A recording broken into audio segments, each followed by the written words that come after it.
যদি কোনো ব্যক্তিকে জাদু করে, বিশেষ করে এমন জাদু যাতে মানুষের পুরুষত্ব ধ্বংস করে দেওয়া হয় বা যৌন শক্তি হ্রাস হয়ে যায়, এইরকম যদি জাদু হয়, তাহলে এই ক্ষেত্রে উলামায়ে কেরামরা একটা তদবির বলেছেন, যেটা পরীক্ষিত এবং সেটা সালাফে সালেহিন থেকে প্রমাণিত।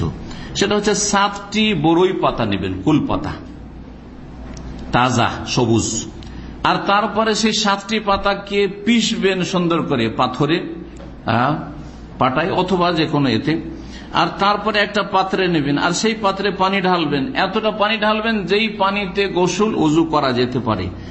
আর তারপরে যখন সেই পানিতে মিক্স হয়ে গেল সেই কুলপাতা পিসা, তখন তাতে আয়াতুল কুরসি পাঠ করবেন, সূরা কাফিরুন পাঠ করবেন, সূরা ইখলাস এবং ফালাক নাস পাঠ করবেন। আর যেই জাদু সম্পর্কীয় আয়াতগুলি সূরা আরাফে রয়েছে, সূরা ইউনূসে রয়েছে, সূরা শুআরায় রয়েছে, সূরা তাহা রয়েছে, এই সূরাগুলিতে বেশ কিছু সেহর সম্পর্ক, জাদু সম্পর্কে আয়াত রয়েছে, এগুলি পাঠ করতে হবে।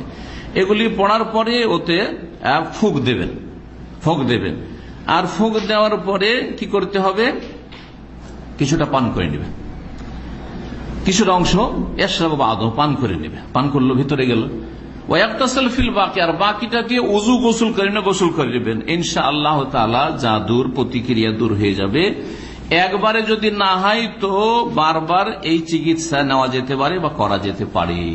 শরীয়সম্মত জাদুর চিকিৎসার কথা বললাম, শরঈ জাদুর চিকিৎসা মানে কোরআন এবং সুন্নাহয় বৈধ জাদুর চিকিৎসা। যদি জাদু কাউকে লেগে যায় বা হয়ে করে দেওয়া হয়, তাহলে তার চিকিৎসার ব্যবস্থা।